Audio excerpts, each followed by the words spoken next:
anaphylaxis. This story is brought to you by a Reddit user of the name McClark77.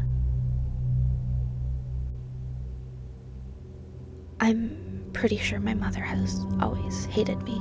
I'm just 12 years old now, and she hardly ever has time for me. Always yelling at me or telling me to get the hell away from her, but it's been getting worse lately. Maybe she's just especially upset because my dad is at the hospital after his accident, and now we're stuck out in the middle of the countryside in the searing summer heat with my grandparents. They don't get on. Always bickering and fighting. It's not their fault my mom's unemployable. I just ignored them and tried to read. You can't just hang around the house all day. All you do is sit and read those horrible books. Why don't you go outside and act like a regular kid? She always said stuff like this to me, usually with a beer clutched tightly in her hand. All I was doing at that moment was reading a textbook on entomology. I'd not said or done anything else that morning. I sighed. There was no point in arguing. So I came out to the abandoned barn. It was large, empty and creaky, dusty and old, full of cobwebs. I loved it. The rusty remnants of horseshoes and the moldy leather carcasses of saddles lay scattered. That's when I looked up and saw the most beautiful thing I'd ever seen. There, suspended in a beam of noonday sun, was a giant web. It glittered and twinkled like the constellation of stars. Sitting patiently at its center was a large spider. Such a beauty. Gigantic, chartreuse with bright blue and white speckles. Her legs were long and delicate. My eyes shone with dark wonder. Her web was positioned just between the topmost rungs of an old wooden ladder. I walked up to the ladder and tested it by putting my weight on the bottom rung. It seemed sturdy enough. I ran back into the house, carefully avoiding my mom, and fetched a large, empty jam jar. I punctured small holes into the lid with a paring knife and ran back into the barn.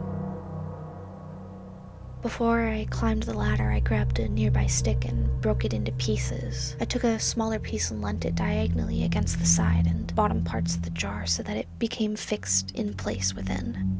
Then I walked up the stairs. I grunted as I reached forward with the other longer half of the stick I'd snapped and carefully nudged the spider until she fell into my jar. I closed the lid carefully. It was so easy. It was almost like she wanted to come with me. I felt a strange kinship with this beauty, much more so than with my own family. In fact, I think I'll call her Beauty, my new sister. As I examined Beauty scuttle about her jar, I remembered learning about arthropods at school. It's just a fancy word for bugs and insects and even crabs. Stuff like that. I really love learning, especially about dangerous, poisonous, or venomous things. The wicked things that bite and sting. Of course, most people think that a 12-year-old girl wouldn't or shouldn't have any interest in creepy crawlies, like my parents. But I can't help but find them utterly fascinating. They're like little machines, little self-built robots that can keep on self-replicating. In the garden, I paused to look at how ants marched along the stem of a lily in a little row. How do they know to follow each other? How do they do that? But of course, spiders are by far my favorite. They're not insects, though. They're arachnids. A lot of people get them mixed up. It absolutely stuns me the way spiders just know how to build their own web. They are born with this innate knowledge, this instinct. I admire how dedicated they are to their work and how much pride they take in building their traps. The attention to detail, I think that humans often lack this quality. While I find arachnids truly inspirational, my mother does not. She despises all those sorts of things. When she saw the orb weaver I'd been feeding in a terrarium, which I made all on my own, she freaked out. What the hell is this? She said as she walked uninvited into my room. She's my new I cleared my throat. My new pet, Mother. Her name is Beauty. I'm looking after her. My mother stared at me for a moment. Then she closed her eyes and pinched the bridge of her nose with her thumb and forefinger in frustration. What the hell is wrong with you, Anna? Can't you just behave like a regular girl for once? She yelled exasperatedly. Now get that thing out of here immediately. It's disgusting. What if it gets loose and bites you? I never understood my mother's worries. Orb-weaver venom is non-toxic to humans. I said calmly as I picked up and pointed to the anthropodological textbook I'd been reading and had read 100 times. She smacked it out of my hands. I have enough shit to deal with at the moment with your dad falling and breaking his clavicle. Not to mention idiotic, overbearing parents. I don't need your weird, creepy bug shit too. Get rid of this thing right now or I will. She slammed the door as she left. All I did was sigh and shake my head. I'd never get rid of Beauty. I hid my sister under the floorboard in my room and have been feeding her flies that get stuck in our glue traps. There was plenty of prey around here at the farm. It was Sunday and my grandparents had gone to church early in the morning. My mom was hungover in bed. Just after my grandparents left, I exited the house to go inspect the beehive that was nestled deep in the center of a large bush. The buzzing grew louder and more intense as I padded up to it. Soon the sound filled every part of my being as I held up the smoker I'd taken from my grandparents' set of apicultural tools. My grandmother had once looked after bees and sold the honey, but hadn't done that for years. I had helped her a few times, so I knew how the equipment worked. I adjusted my beekeeper's mask as I picked a few stunned bees from the ground and dropped them into a small cardboard box. I knew I'd have about 5 or 10 minutes until the bees were active again. I was lurking patiently in the darkness of my mother's room. The cardboard box I'd placed on my mother's chest rose and fell with her soft breaths.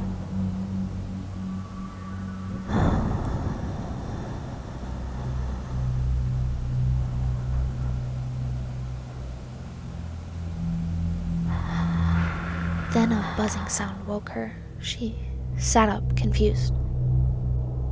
What the? Ow! She yelled, looking at her arm. There she found a sticky solution of sugar water which had attracted a single bee. A bee which now had its stinger pressed inside her flesh. Bee struggled and kicked, tearing its intestines out as it fled. I grinned wickedly when I saw confusion quickly turn to panic in my mother's eyes. She didn't even notice the other bees in the room and the cardboard box as it fell to the ground. My mom's face grew red, but it wasn't with her usual anger. She gasped. What did you... What is the EpiPen my... She coughed and wheezed. I could see fear in her eyes. I loved it. I drank it in. I felt myself grow shaky with excitement. Please, the EpiPen my... She stood up. Her face was swelling more and more by the second. Her tongue inflated so much she could no longer speak.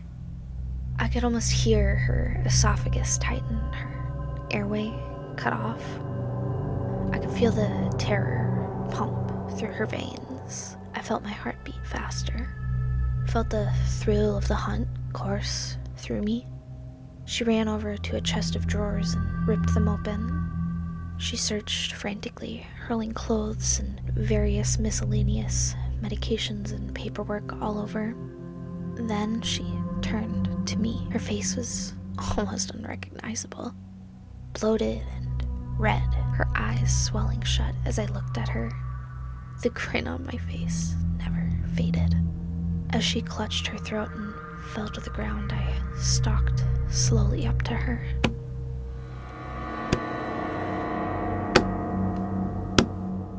Then I moved my hands from behind my back. I showed her the EpiPen. Then I knelt down next to her, looked deep into her eyes as they continued to swell shut, and I could see the hate in there. The hate she'd always had for me, now mingled with terror and pain as she suffocated. She started to thrash and wheeze. I held the EpiPen out to her, almost in reach. I was surprised when she nearly snatched it from my grasp, but I pulled back in time. I laughed.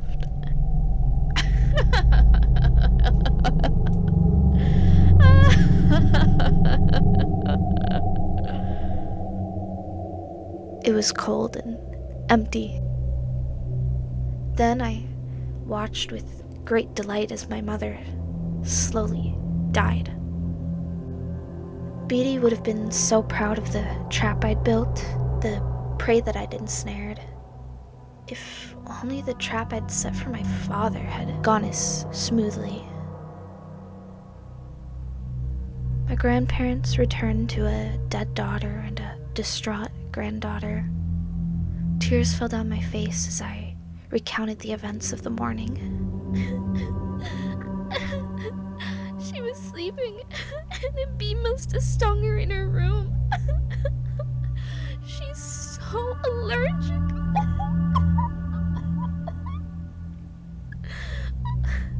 She must have been trying to find her epinephrine.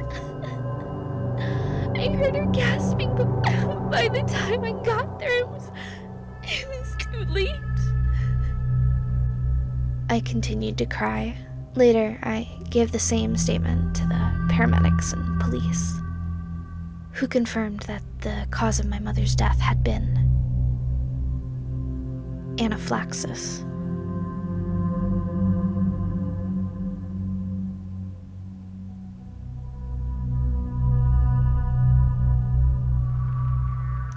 Right, so thank you so much for listening to this video. If you would like to hear more from me, please do consider giving a follow, giving this video a like, maybe even turning on the notification bell. If this is your first experience with me, please do consider checking out more videos if you liked this. And just one more time, verified_hunter was the narrator for this story. He is over on Reddit. He posted originally on the subreddit, The Cryptic Compendium. He has some other stories, so please check him out. I'll have the link in the description, and I hope you guys have a spooky rest of your day.